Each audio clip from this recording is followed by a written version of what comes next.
So today, for the finance portion of the council retreat, we're going to talk about a few things first. And you all have seen these a few times, I believe.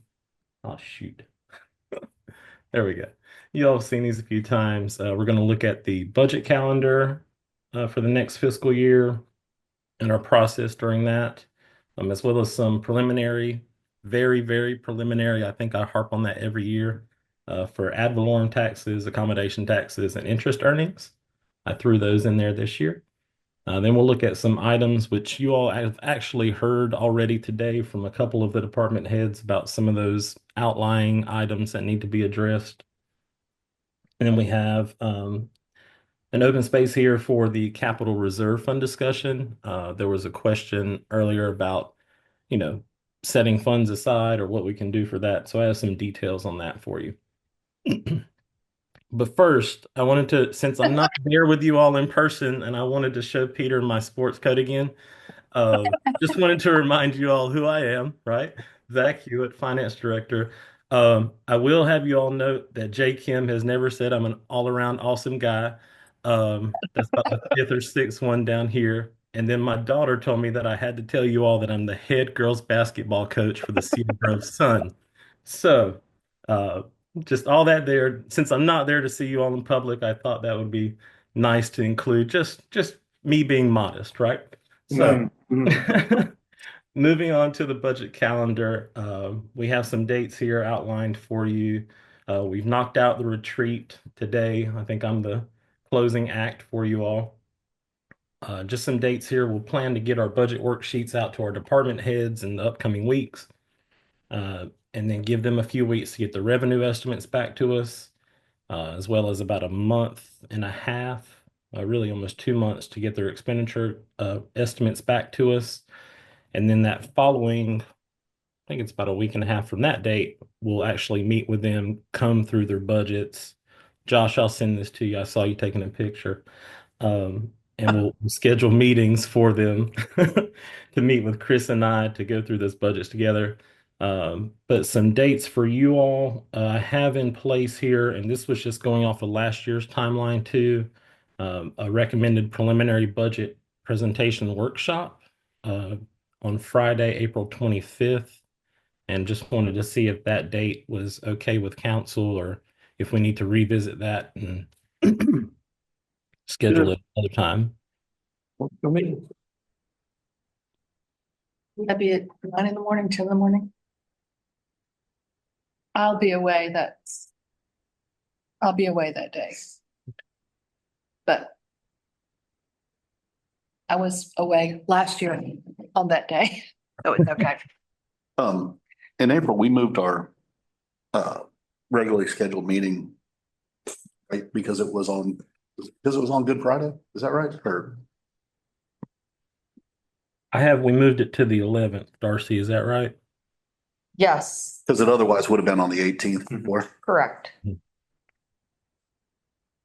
So I can make the 25th work. I just wanted to point that out. If we were moving it because of spring breaks or Easter holidays or something, we're just moving it to the other side of the week that we already said wouldn't work. So you can mark me down as absent. What day do we move our council meeting to? The 11th. The 11th, 11. Friday, April. put up a week. It would have ordinarily been scheduled for the 18th. That's Good Friday. Yeah, that is Good Friday.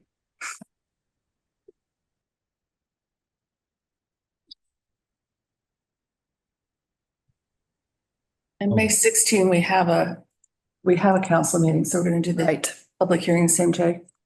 Yes, we'll have that as an agenda item on that council meeting. That's why we use that date. And then so between that Friday of the preliminary budget workshop and May 5th, we meet statutory requirements as far as the budget message being on display for the public. And then we'll have our our public hearing, again, like you said, Jenny, on the 16th of May. And I included a couple days here in June in case we needed to revisit some items with the budget. If you all wanted to look at scheduling, like a budget update workshop. So that's penciled in there. And then we have June 20th, which is the date for the June council meeting as the recommended adoption date. Any questions there? All right.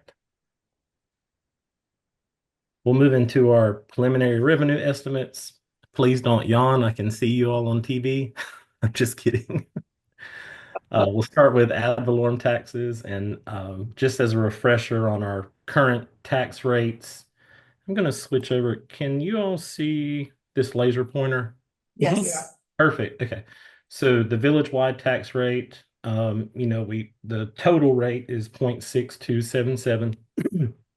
Of that, we have a portion allocated toward the debt service repayments that we have for the GO bonds, and then the remaining gets used for operations, capital, and other expenses.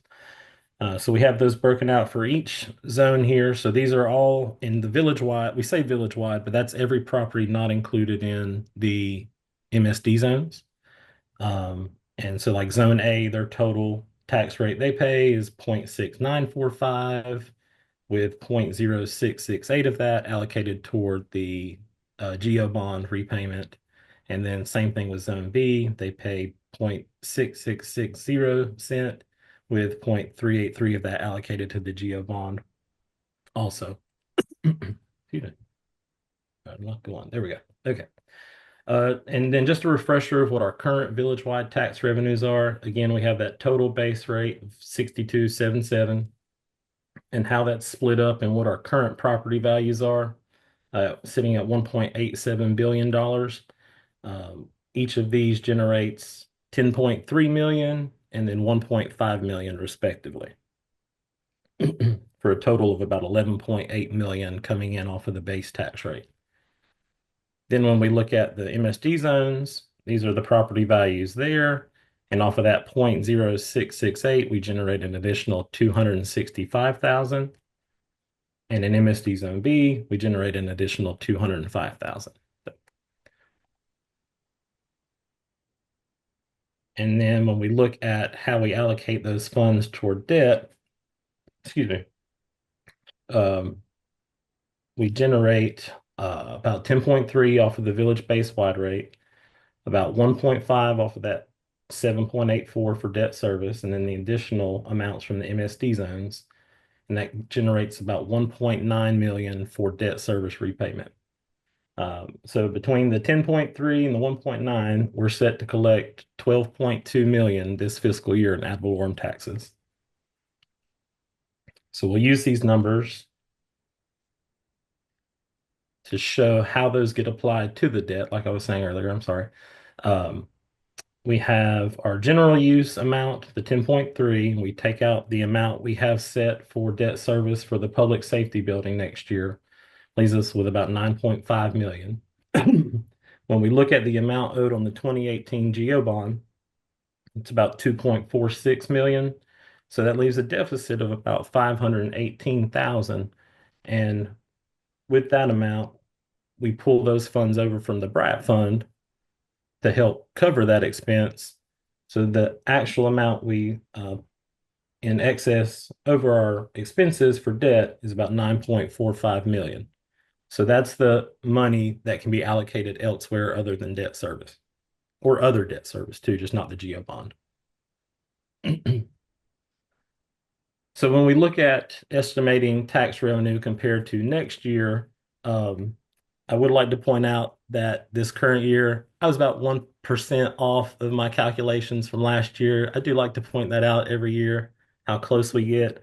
And we use the 0.75% compared to the average growth rate from the last revaluation process. This year, I'm thinking of increasing that a bit. So we're looking at village property values going up by about $18 million. So taking that into account and basing that off of our revenues, we can expect to generate about 10.4 million on base tax amount. Again, about 1.45 on the debt service amount. That's if tax rates stay the same, correct? And then you can see the other amounts respectively.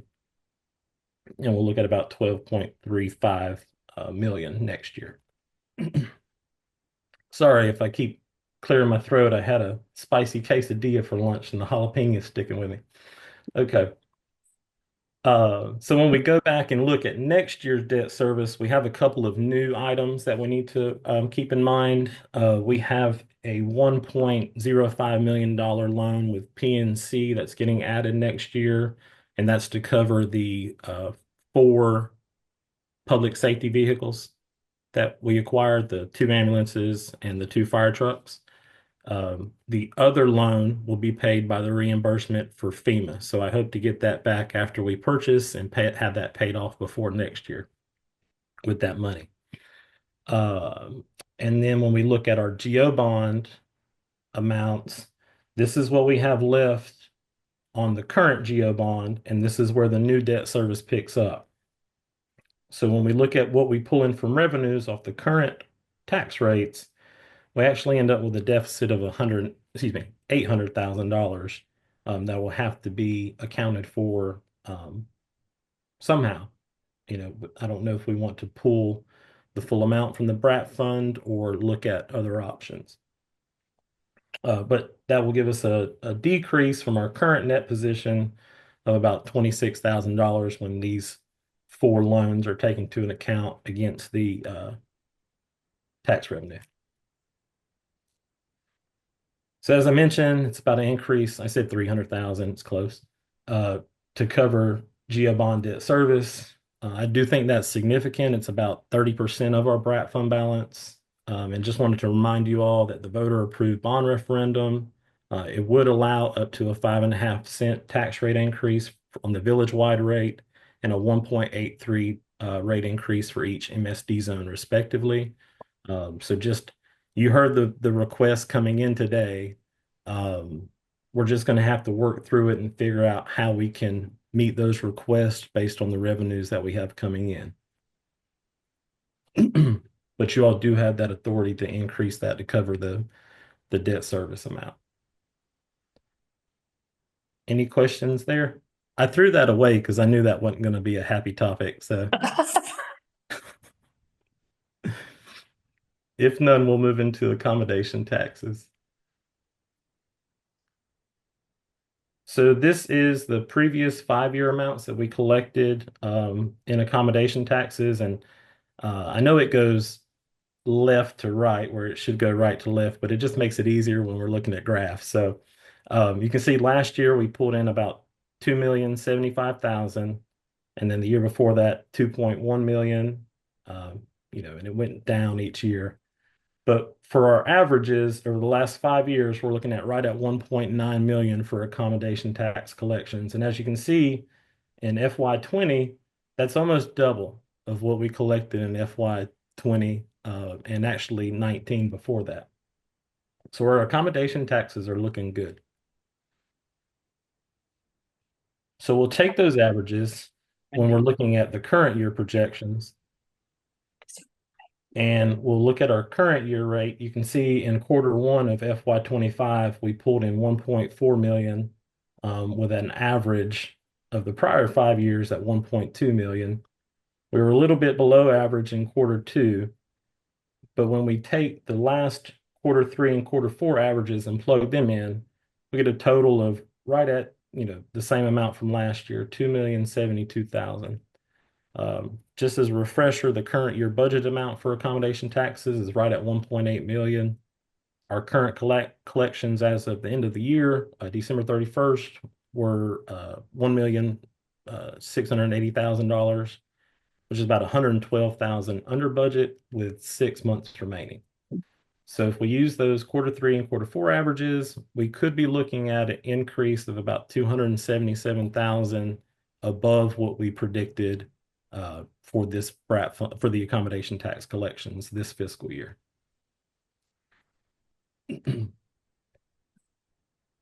So in just projecting out accommodation taxes for next year, we throw in the estimates from FY25, and you can see it raises our average over those 6 years to 1.9, right? So it helps kind of offset fiscal year 20, raises it a little bit more. When we compare that to the 5-year average, it's an increase of about 30,000. Sorry, I got trigger happy. So it's an increase of about $30,000.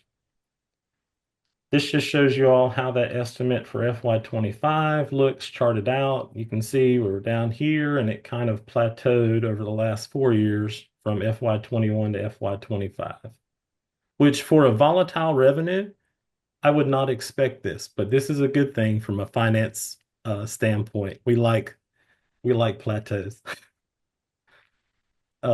For future FY preliminary projection, again, we look at those averages, we drop off FY20, and that raises it up to about 2.1 million. And if we, if we're saying this is the average over the last 5 years and we're seeing that plateau, I mean, I think that's a pretty good number to look at. We'll estimate that a little bit below that just because, again, it is a volatile revenue source. And so our preliminary projections for FY26 are right at 1.89 million.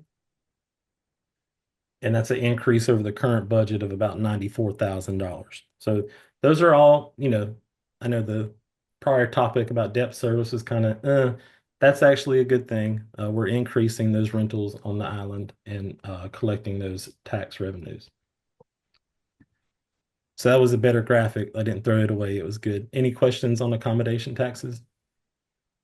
No, this is Emily, but, going forward, and I don't know, I haven't talked to any realtors, for example, but when the club is doing their golf course, question, I guess, Well, that's gonna be 27, 28, so it's not gonna affect us right now. no, it's not going to affect right now, but going forward and thinking this, That may that may impact the rentals during that time. We don't know that for sure, though. I think this is one of those places where synergies among island entities could be helpful. Yep. Real estate community. Absolutely. How rentals are looking going forward. The club certainly reaches out to try to get some idea about what to expect with guest passes and stuff. Sure. What is the club expecting? What is the club expecting with gas pass? We as a board, and David, like to be conservative. So we're expecting a bit of a decrease. Because we're hearing that rental rates are down. And that weeks like in August that what might have rented in 21 and 22 aren't renting. Things like that.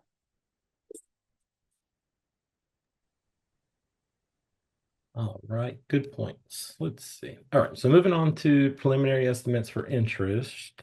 Maybe, there we go. We'll look at the prior 2 year fiscal year averages, excuse me. In FY23, total, we pulled in about 380,000. Last fiscal year, we pulled in about 662,000. Very good trend line going up. I will note here, when we look at these total figures, don't expect those to line up with what shows in the general fund, because remember, we allocate interest on a monthly basis to each individual fund that we have. So this is just a conglomeration and sum of all those funds together and what we earned during those fiscal years. So over the last 2 years, our average is about 520,000. And I did want to note here in FY24 on that 662,000, that was about a 3.6 cent comparison to the current village tax rate. So this amount would be generated by ad valorem taxes at 3.6 cent had we had to increase taxes to cover that amount. That's a good thing. And when we look at our current year projections, I wanted to note this does not include those bond or loan proceeds because those get allocated back to their project and they are totally separate. So we look at those averages again, and same thing as before with the accommodation taxes. We pull in the calculations, and I thought it was interesting here to note that they kind of were very close in both Q3 and Q4. So when we look at that, we're still ending up about the same as we were last fiscal year. And this is, I need to disclaim here also, this is if the feds keep the rates the same and stagnant like they proposed they were going to do, I guess, last week or the week before.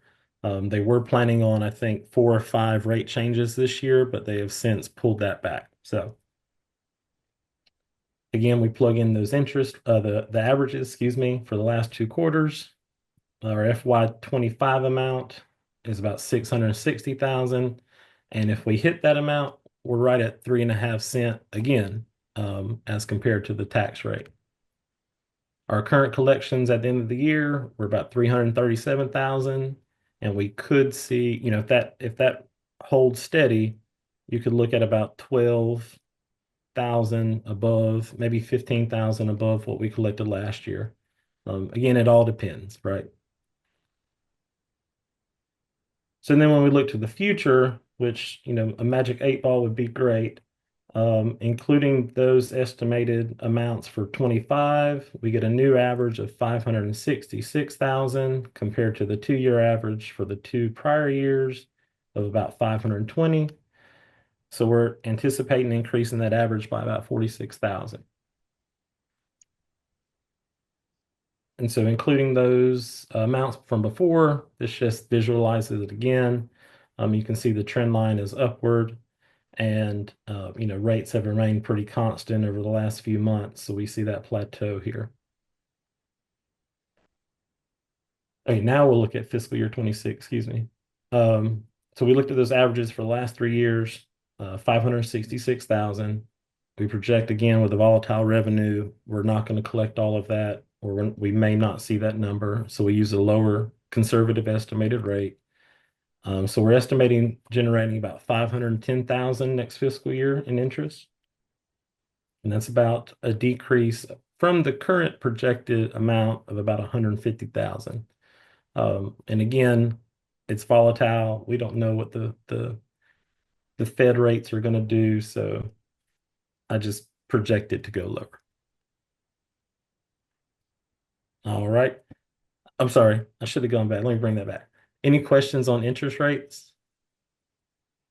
Oh, all right. Let's fly out of here again. Okay. So now we have some possible budget impacts. We'll just talk about operations, capital outlay, and debt service. For operations, you heard earlier today, there were some departments that would be potentially looking for new positions for their departments. This current fiscal year, we did not add any new positions, so that will definitely impact our budget. So will COLA and merit adjustments, whatever that rate is that we set. In the current year, we used a 3.5% COLA and a 3% merit, which we tied the COLA somewhat to the current CPI. Typically, we use February's numbers because that's when we're planning the budget when we look at inflation. But for this presentation, I thought I'd pull December's just to show you all what the current rates were. So in December of 24, the CPI was about 2.9%, and December of 23, it was 3.4. So we dropped half a percent there.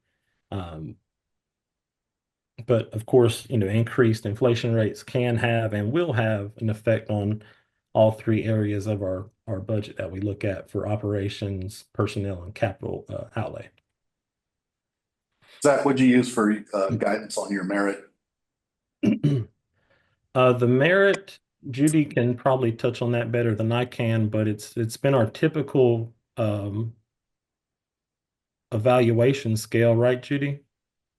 Yeah, that's been our typical scale is up to a 3%, but not everyone gets a 3%. I mean, I was more asking, you don't have it tied to CPI or something like that. You don't have it tied to a set number or a No, comp study? Okay, all right, I mean, I kind of look at what other drag on the league and sure, we do our studies. yep. So also we have operational adjustments. So I think earlier we were talking about, maintenance, upkeep, repair to the village parks, roads, right of ways. I know you all heard this 3 or 4 times today, but just keep that in mind. Those adjustments will impact the operating budget. And then when we look at capital outlay, you all heard and saw long list of capital outlay needs and requests today. So we will comb through those and go through those. And it's just contingent on the needs and the amounts of those needs. But any increases or decreases for capital outlay will affect us. The current fiscal year's budgeted capital outlay for general fund was right at 500,000. And currently for the utility fund, including transfers, it's right at 1.3 million. And that's pulling in the utility fund.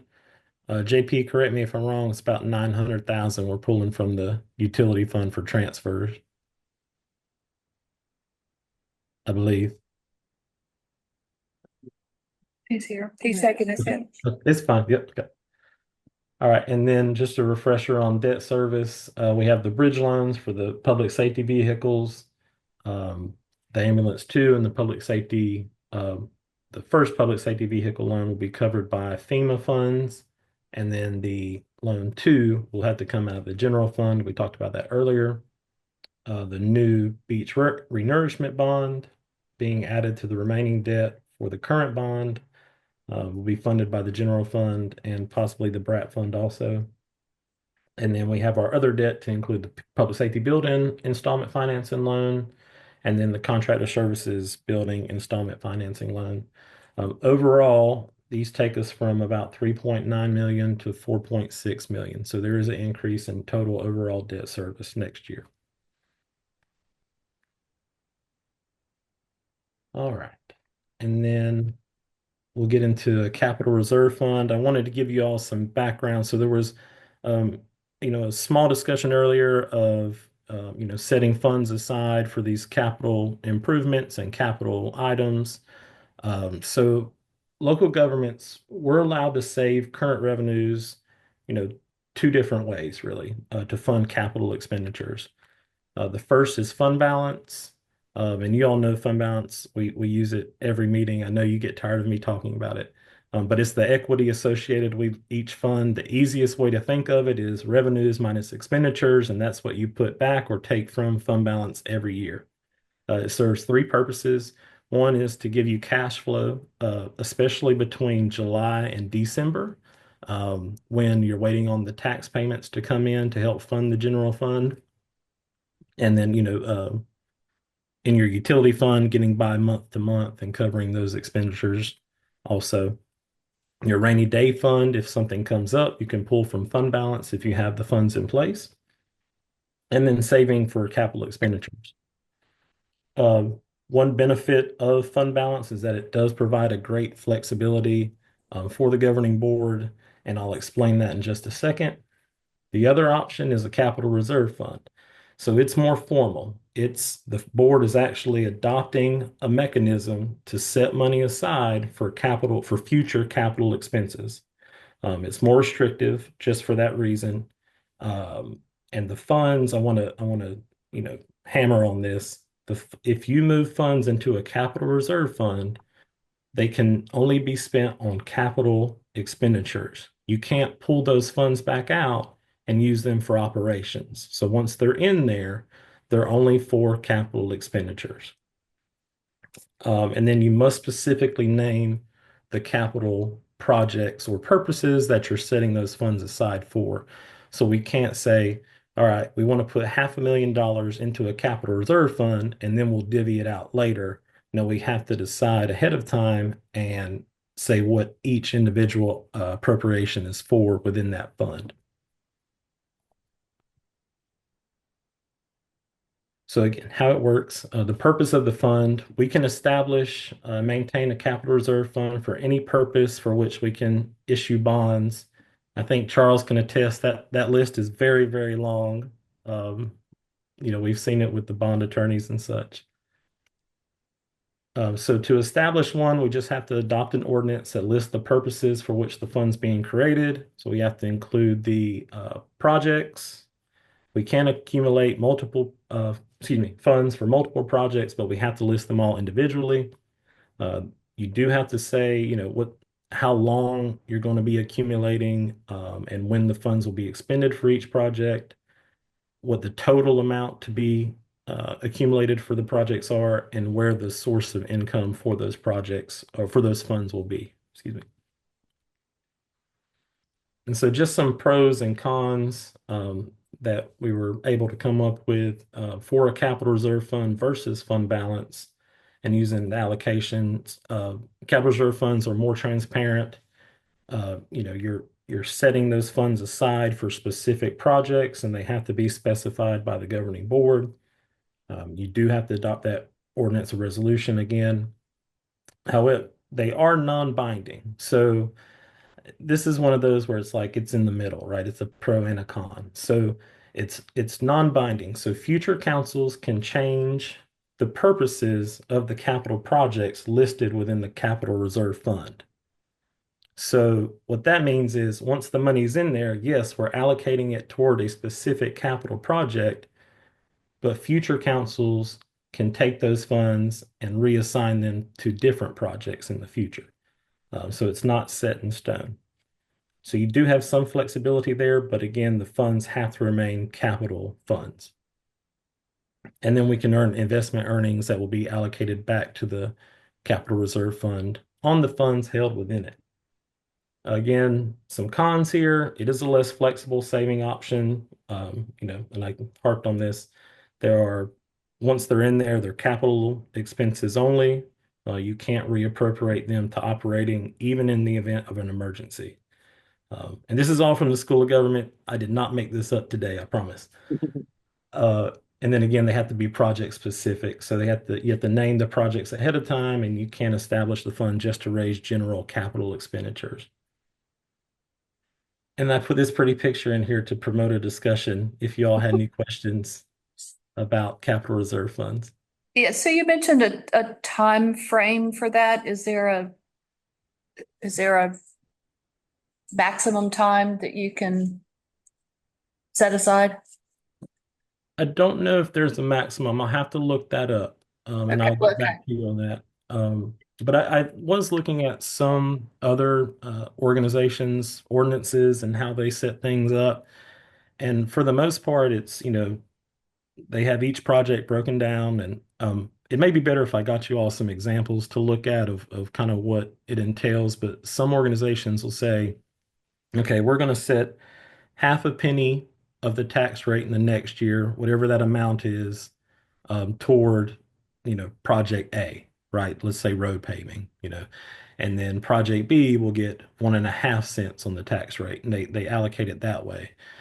There are some that open the doors to put money into these capital reserve funds after they meet their minimum fund balance threshold reservation. So or their max fund balance reservation. So that's an option too. That way you're ensuring that your savings or your rainy day funds are in place before we allocate more money elsewhere from those particular funds, if that makes sense.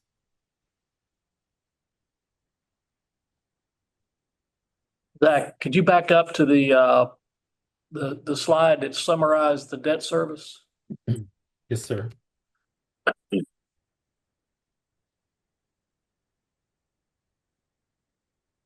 This one? Yeah, so we've got these bridge loans. These amounts of these loans, those are to cover what are owed on those vehicles until we get the FEMA reimbursement, right? In the case of the two ambulances and public safety loan one. Yes, And sir. then, yeah, right, and then general fund for loan two. But once we get that money from FEMA, then that debt service obligation goes away, right? Those loans go away. We repay the loans and we're done. Yes. So when we receive the reimbursements from FEMA, we take those monies and we invest them with the funds that we have in our fund balance already, right? Because we've already received the loan proceeds from the bank and we've bought the vehicles.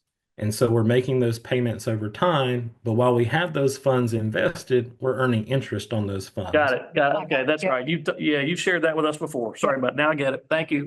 And I do want to clarify, there is no, from what I've been told and expressed, there is no arbitrage, right? So that's normally a concern for local governments. But because the loan proceeds, we did not invest the loan proceeds, we bought the vehicles with it, and the funds from FEMA were a reimbursement. So, Zach, I have a question. When you're talking about the GO bonds and the voters authorized certain increases attendant to that, I thought I remembered and I might have this completely upside down, so bear with me, that we said if we don't get the $4 million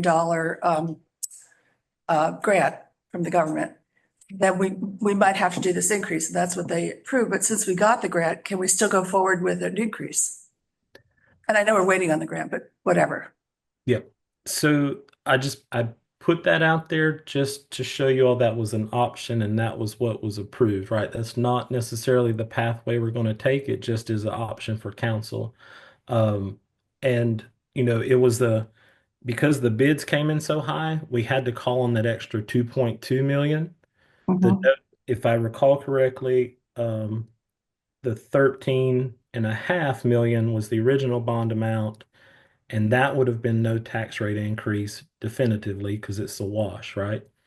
And so since we had to call on that 2.2 million, that it does leave a deficit of what our current tax rate will cover and what we will be responsible for in the upcoming fiscal year. So we just had to figure out where we're going to pull those funds from, and then that would just be an option for council, if we can't find the money, right? Okay. And then the other question I have, I'm not sure I was satisfied yesterday at the conversation about what are we going to do if we don't get the grant money and our payment comes due? And how are we going to finance that? And I don't know, maybe I missed it. Maybe I was tired, but I didn't really understand a clear answer on that. No, so I didn't give you one No, okay, because I good. don't have one, but we are looking into it. Chris and I, or I think Jay and I, are meeting with Noah at 3:30 today, and it's supposed to be a brief meeting, and I'm hoping that's going to be them telling us they're sending us a check tomorrow. So I'm optimistic about this meeting that we have. I have no idea about what it's about, but I have reached out to David Cheatwood, our financial advisor, to come up with some temporary options in case we don't receive those funds in time. Um, and so we're going to actually schedule a meeting here on Thursday with our bond attorney and talk that through with them. Well, if you do get it, let us know. Absolutely. I'll send an email right after I hang up the phone. Awesome. Fingers. Absolutely. Any more questions for me? I just had this pretty picture of this turtle borrowed from Beth. Thank you, Beth. Zach, I got it. Are you still there? I am. Yeah, okay. So last year we had a contingency fund developed. And could you just report on the status of that right now? Sure. So it's not a separate fund. It's just allocation within the general fund. I think it's equivalent to Right. 4% of the general fund total budget. I think we have about 130,000 remaining in that from the last budget amendment we did to move money out of the contingency to cover the current debt service on the bridge loan payments Got it. for FEMA. So there's about 130,000 left in there for the current fiscal year. Okay. What was it when we started? It was like 780. Is that right? Six Yeah. something, wasn't it? Six something, yes, sir. I'd like to hear a recommendation from you going forward about what you think we want to do with the contingency this year. Keep it. It will. I think it's been a benefit to the village to help with these unforeseen expenditures that come down the pipeline. We do a great effort of going through and trying to plan out for the fiscal year of what's coming down the pipeline, but sometimes that changes. And also the contingency acts as it helps when we're looking at our fund balance contributions because what you don't spend goes back into the fund, right? So if we're looking at increasing our fund balance to a certain percentage, that is another vehicle or vessel to do it with too. So it is a good thing. I think we need to keep it. Now, whatever that amount that we keep funding it with, that's to be determined, right? I mean, we heard a lot of requests today, so that would be my recommendation.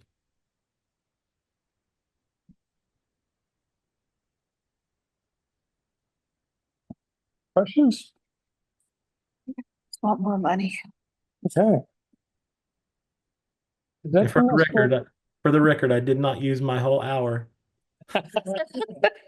And we're grateful. Does that Thank bring you. us to a close? Or, I think Zach actually, okay. Kind of number 14.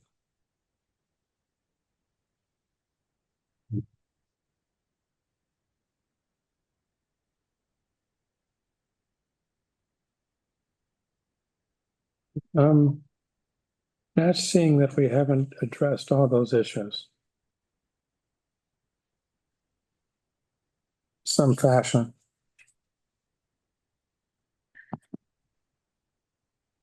Yeah, I think we have, and I think the general conversation has hopefully provided some direction. Jay, you and the others are, or have we missing anything? Do you have questions that, in terms of budget direction of us?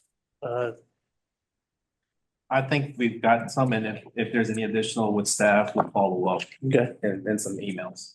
Josh, did you want to talk about the fire engine? Okay, so, this to the council is there. While we were down in Florida doing the final inspection on the ladder truck, the current turnaround time for a fire engine, 4 to 5 years now. With that being said, yes, we do have a new ladder truck coming and a new engine coming. But our reserve, our second engine is nearing 20 years old. If we were to decide today that we want to replace it, it would be 25 years old before we can get a replacement. It's something for the council to keep in mind that the day that we sign the contract, we plan on 5 years. Before you'll see that next truck, so. And it could possibly get longer. It could possibly get longer, OSHA, whatever you want to call them, and inside. They are actively looking at it on the NFPA thing. If they do that, there is a fight from a lot of firefighter associations to stop that, but it's so far it has not been, has not taken much of an effect. And if they do adopt NFPA standards, all fire apparatus 20 years or older have to be replaced. So if that happens, that's going to be a lot of departments similar to ours. That's going to be placing orders for trucks. Same That time. timeframe is only going to increase. Unfortunate, when we were down there, they were talking about a lot of municipalities are having to now look at 5 years down the road versus how are things looking now? So just something to keep in mind that you're looking at 4 to 5 years before you can get another engine if you were to order one today. I asked Josh when we were talking about this condition of the older vehicles. And the answer was that they were bought, they had been demos. And so they were pretty beaten up when they were new here. And they also weren't built specifically to island standards. So that's a negative. The plus is that with 3 good engines, the village wouldn't need 4. So we would drop them. But there's virtually no resale value on them, if any. So I phased out during the middle of that. We've got it's older engines. They have a lifespan. We shouldn't expect more than 5 years Only current ones. on the current ones. Yeah. And you're telling me that to replace the current ones, it's gonna take 5 years to do, which means, yes, we need to be looking at ordering one now. Payment would not be due until completion, but you would need to order now to get one in 5 years. But that would be something to build into a capital budget. Yeah, yeah, I mean, but it's something that, yeah, okay. But you would have to make that decision to. Right. Right. So I want to get that on the table for budgeting purposes. Seemed like a good idea. Well, it's, budget purposes in the sense that, when he's talking about capital reserve funds, it's like, well, look, I know I need, $750,000 for a new truck in the next 5 years. We have to be paying money into that for that. And now, Well, you can also look at your debt service and see, you know, if you want to finance some of it. Right. We don't have to pay in full. Right. Right. You're right. But we ought to be looking at it. But the bottom line is, we need new fire apparatus in 5 years. right, Because the one we have is gonna be 5 years past its expected. Post. Yeah. No pun intended. But the I think good it- news it- is instead of yeah. keeping up two, we would only need to take care of one of those. Currently, we have a ladder and 13. With new apparatus, the new ladder truck coming in, the new engine, and then this, if we were to get another one in 5 years, if we order today. There's no reason that we cannot function at the same level that we're functioning with just those 3 trucks instead of having 4 trucks that you're maintaining. Josh, I'm sorry, what was that date again for the new truck? If we were to order one right now, Yeah, it's 4 to 5 years out is what they're saying. okay. So that's something you could plug into your long-range financial plan, right, Zach? Yes, sir. And where I was going with it was we have that loan that we talked about earlier. It's the 800,000 one with PNC, and it goes offline in FY 27. right. Good. I got you. So when are the new trucks going to be on island? We don't have an exact. Don't have it, okay? Because when we did the final inspection, there were A few minor things. things that had to be Done. before Okay. they can, once they're handled and released from E1, that's when we want you to get to E1. Mhm. They'll be transferred from Ocala to Rocky Mountain, North Carolina, where Fire Connections is who we actually bought them through. That's where they'll put in all of the. Final stuff, right? That Yep. should take less than a week. And then once that's done, then they'll be coming to Broward County. Well, they go to Southport for a while, right? So we'll go to, what, the ladder will go to Southport for a while. Okay. Just so that with the links and everything, we want to get people accustomed to driving a little bit over there before it comes over here. Mhm. The engine, not a terrible difference than what we have now, so there's no reason for it to go to Southport. But it was good you guys went down and inspected because the few things were a few things that.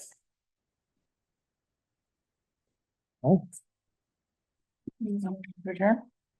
Motion to adjourn. Second. All in favor? Aye. Aye.